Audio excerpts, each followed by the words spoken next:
Just 20% of the earmarked projects for the reunification celebration left for Buea to welcome the head of state for the historic event. The governor of the Southwest region, Bernard Okali Abdilai, has confirmed that more than three-quarters of the projects have seen the light of day. And also in this newscast, while disabled persons here in the economic capital Douala are decrying neglect by the government, the Pygmy locality in the south region of the country want to be represented in administrative offices.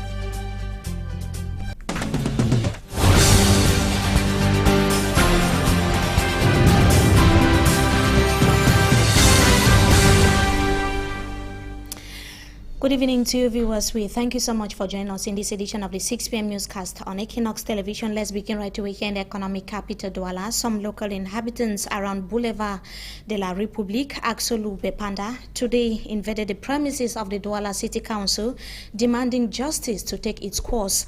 Their houses were destroyed during the construction of the said route and they want to be indemnified. A reporter for Hansen Chanji tells us more in the following report. The victims of a project to construct the road from Ecole Publique to Bouna-Moussadi are not happy. They will soon have to leave their homes at Boulevard de la République around Axelu Bepanda Maitu. Not all of them are happy. They presented their grievances Wednesday to the Douala City Council, though with diverse reasons. The enterprise in charge of demolition does not respect the prescriptions. They say demolition, announced for 2nd December 2013, is supposed to be done according to the original demarcation. Furthermore, the victims are decrying the poor evaluation of their assets and want all families to be paid, claiming that injustice has been embraced and justice thrown in the trash can.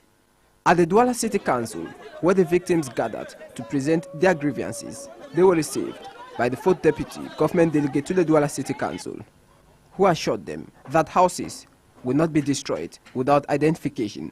In total, 408 houses will be affected as a result of the construction of the new road. Still here in the economic capital Douala, disabled persons want more employment opportunities and better health and education facilities. They complain that the government has failed to consider their interests. They were speaking as Cameroon breezes to commemorate the Day for Disabled Persons on December 3rd, 2013. Jacques Ekwe-Kinge tells us more in the following report. Cameroon counts some 3 million disabled persons. These groups of persons are usually considered as outcasts in our society.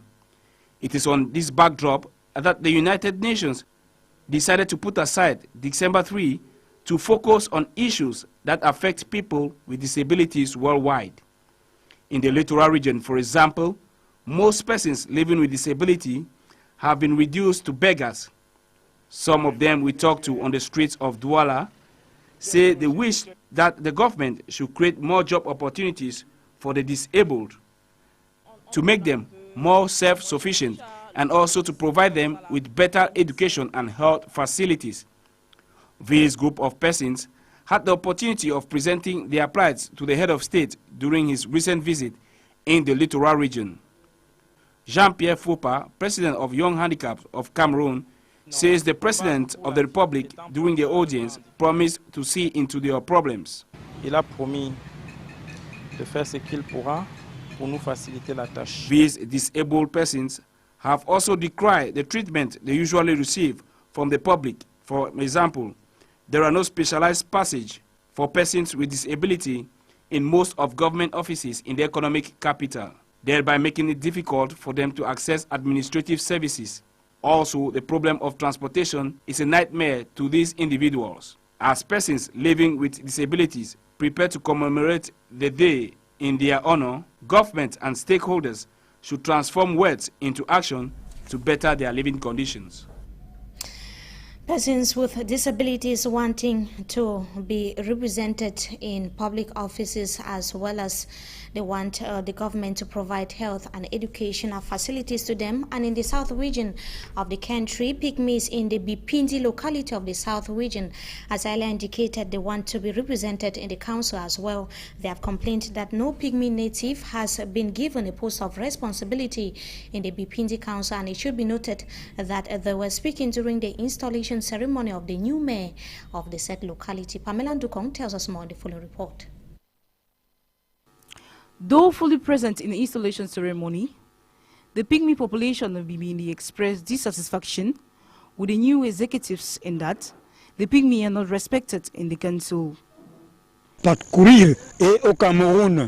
These aggrieved pygmy says it is disheartening to realize that they who are autochthones of the locality have not been given any post of responsibility, neither as a deputy nor any post of the council.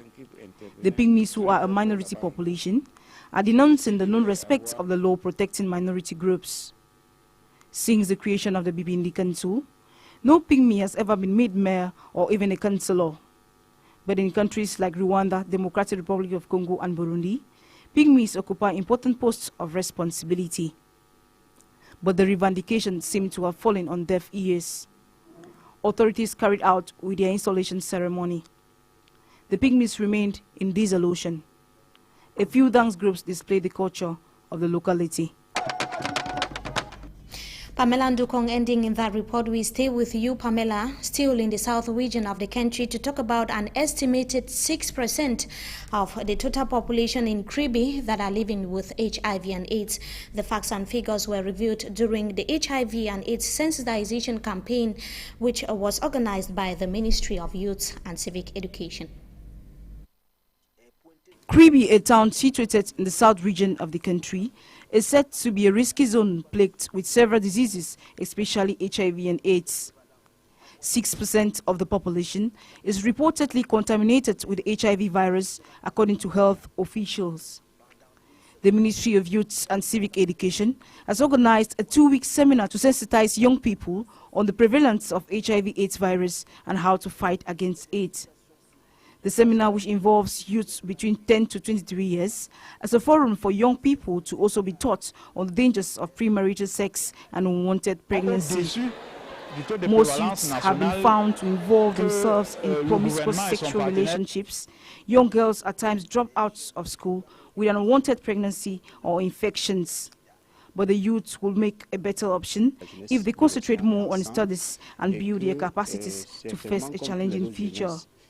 Also content by the move, as a new executive of the NYC, in the course of their mandate, emphasis will be laid on reducing the prevalence rates of the HIV/AIDS virus.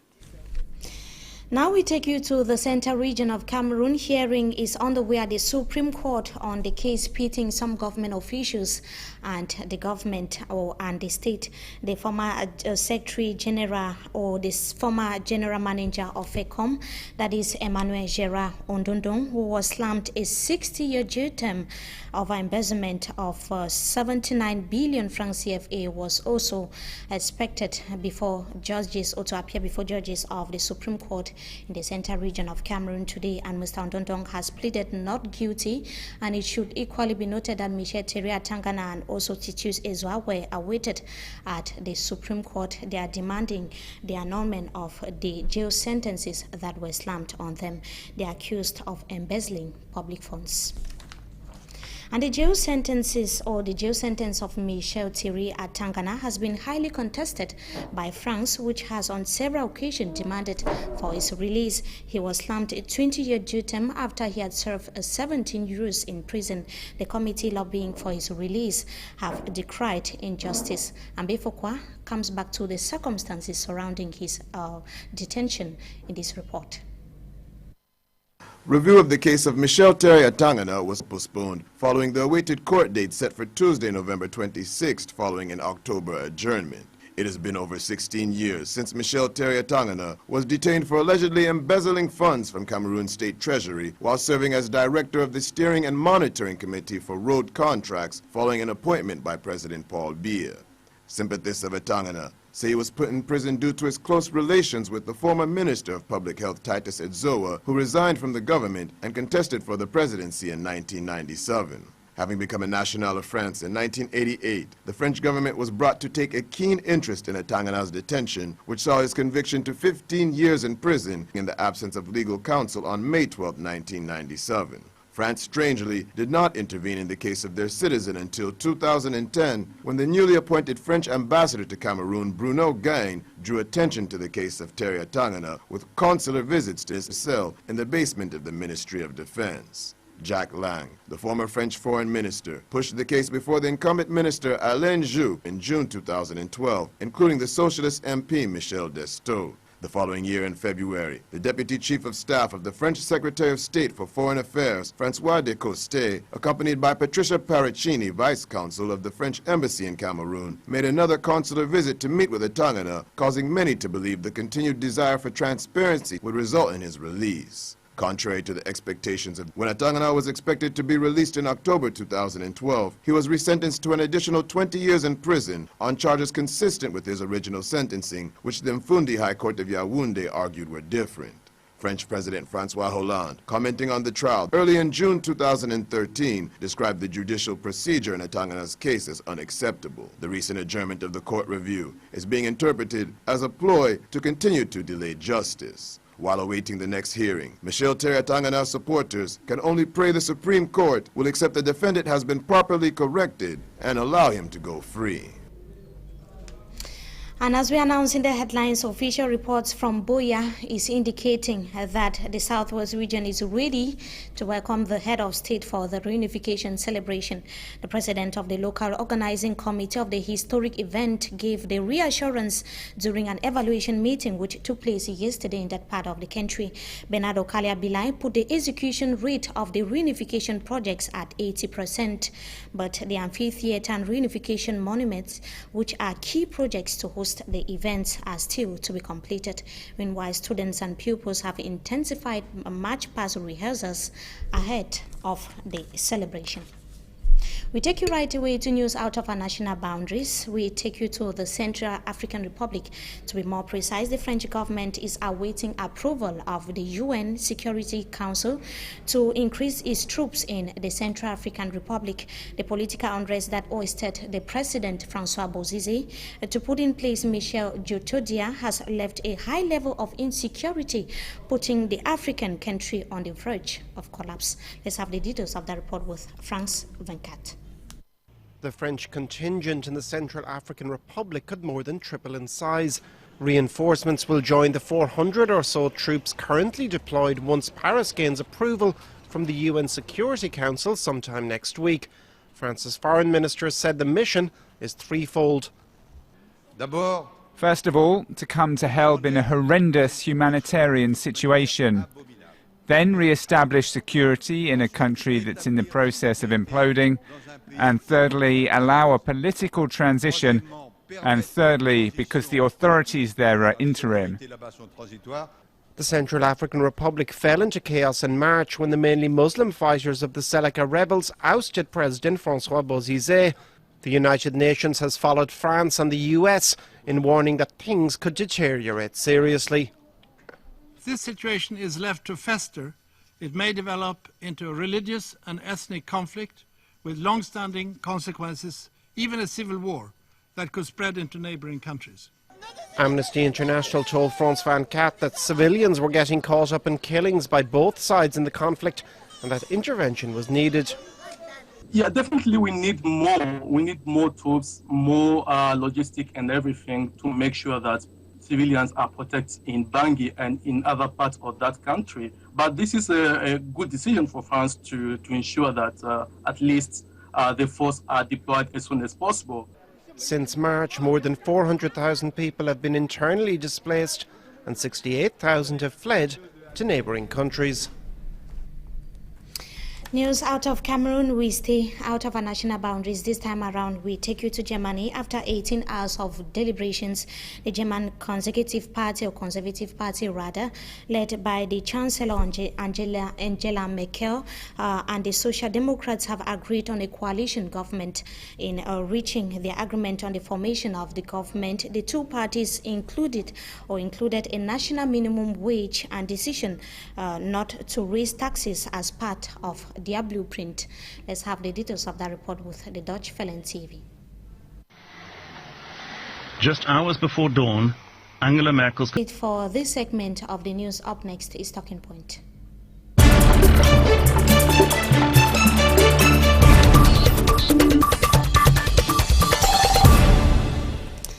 The absence of the law on dual nationality is still preoccupying many Cameroonians who worry about what the country is losing as a result. It should be noted that it is actually something that is not permitted in the country. Our guest tonight is a barrister at law to tell us more on the issue. Thank you so much, Roland Abeng, for joining us tonight on Talking Point. It's my pleasure, Mimi. Before we look at the impact of the absence of the policy of dual nationality, that's what is being practiced in more than 20 African countries in the continent. Before we look at the impact, that is what is preoccupying many Cameroonians. Does the dual citizenship have any setback on the country that where it is applicable? Does it have any impact? Well, people talk of commitment to a particular state. Let's face facts. Dual nationality or dual citizenship can only be positive for every country. It's proven. Now we could understand why the 1968 law, the Cameroonian law on nationality, had the tone it had, because that is a very cruel law. It's cruel, it's wicked to Cameroonians as individuals, to the country at the micro and at the macro scale. There is no other way of putting it. The law has to be changed. So you're talking of positive impact Does it have any negative impact? Does it dual have nationality? any negative To me, no, I don't see any negative impact, especially for a country that wants to be emerging within the next 20 years. Just important that we change the law. And the problem with that law is not the people who made the law in 1968. The problem is the people who are keeping the law in the 21st century. So instead of it having any impact, the absence of the law itself is rather having an impact on the country. When you say the absence of the law on dual nationality, I would rather say that there's a law. We have a law on nationality, and that law prohibits dual nationality. Of course. And the law says, for example, that once you choose another nationality, you cease from being a Cameroonian. It also says further that if two parents have a child, one parent is Cameroonian, the other is a foreigner, the child at the age of 21 years has to choose which country, which nationality he or she belongs to. It's a wicked law. No matter how we look at it, that law is a wicked law. And Cameroon does some sort of selective choosing for those who should belong to, those who should have, or gives a blind eye on those some people who have dual nationality, like our players. Like, I mean, it's for convenient purposes. They allow people to come into the country with foreign passports and live as Cameroonians because of the role they play in the country. Why not make Cameroonians all benefit from this aspect of dual nationality by changing the law? And of course, there are even reports of how some government officials are having a double nationality. It seems like the law is not applicable to all. It's not. Yeah, that's what I'm saying. It's not me saying. During last July 14th, during the French national celebrations, we heard that the newspapers in Cameroon carried stories like that. During the elections in France, we were told that some Cameroonians, very popular Cameroonians who had parastatals, popular Cameroonians who have been very big footballers, voted. It means they have renounced, they are no longer Cameroonians as per the law. But the Cameroonian authorities to give a blind eye to that, because I am sure most of them also face the same situation, are in the same situation. So what is stopping the government from reversing its decision on the issue of dual nationality? I don't know. The President of the Republic himself promised that it was going to change. That is understood, but I don't know why it should. We are not going to rewrite the will. It's understood the good aspect, the good things that dual nationality or dual citizenship will bring to the country outweigh any negative effects it will have. It's only in our interest that 1968 law be changed so that Cameroonians can come freely back to their country and reinvest, so that brain drain can be stopped. Remember that 19% of our nurses find themselves out of the country. 25% of our doctors find themselves out of the country, and they get better treatment out of the country. They don't want to come back because they get the better treatment out of the country because they've taken the nationality of that country. It's something we have to improve on. It's something the government has to look at very urgently. Having a very immense negative impact, of course, on the country. Let us now talk about or take a look at some of the countries that are allowing dual nationality. Don't go far. Nigeria, just next door. So many countries in Africa, more than 20. We are already counting about 23 It's changing countries. every day. Nigeria next door. Let's go. Nigeria next door. Nigeria, we can never compare with Nigeria. Just forget about the population. The fact that Nigerians get back to their country every day. Every day. Let me tell you something. What 5 days ago, Cote d'Ivoire came up with a law where you could, without an entry visa, get to the country and obtain the entry visa at the airport. That is a country that wants to be emerging within the next 10 years. Those are things you want to show people that you are open to investments. You see, somebody said earlier that the devil lives in Central Africa, the Central Africa sub-region, that the devil lives within these countries because we are prone to stagnation. We make good speeches, but we do not move an inch. We do not act. That's a problem in Central Africa. West Africa is moving. And for a country like Cameroon, that is like the engine of Central Africa, we need to step up our game. We cannot, in 2013, behave as if we are in 1968. 1968, the law on dual nationality that was actually prohibited in Cameroon. To you, it is impeding social integration and also economic integration as well. Social, political, economic, and on the individual scale, it's a wicked law. It's a wicked law. That is one of the only laws in the world where they distinguish between illegitimate and legitimate children. You look at the law itself. It's something that has to change. No matter how you look at it, I don't know how you want to downplay it, and I'm sure you are trying to downplay that the negative effects of that law.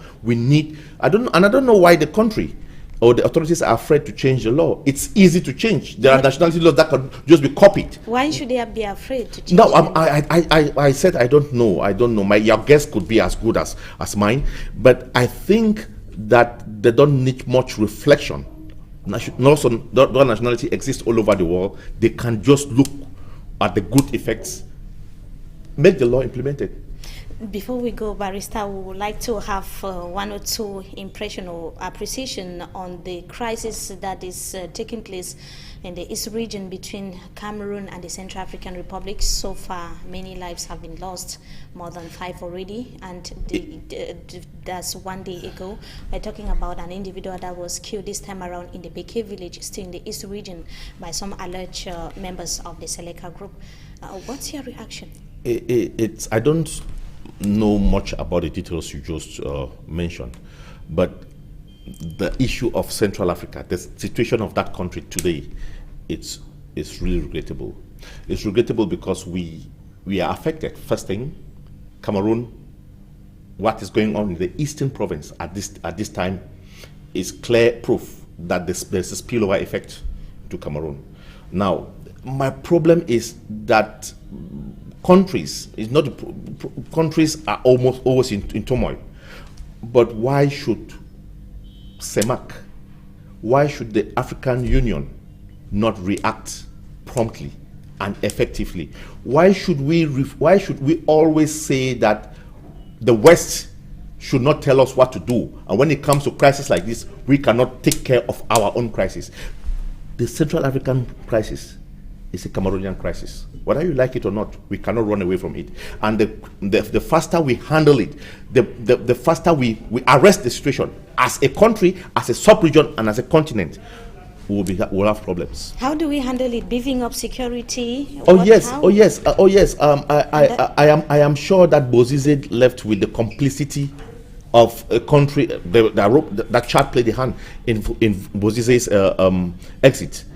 Why should we not be able to create? Part of this thing is democracy. If you make democracy available in your country, if you make your country democratic, there will be little chances of such upheavals. That has been happening, as we heard in the course of this newscast, ever since Michel Djotodia took over government from Francois Bozizé. We thank you so much, Barrister Roland Abeng, for joining us tonight. It's my pleasure. Point. And we might have you some other time again to talk about the crisis in the Central African Republic. We thank you once again. To our viewers, we thank you so much for joining us in this edition of the Primetime Newscast on Equinox Television. Up next is the Zone 2.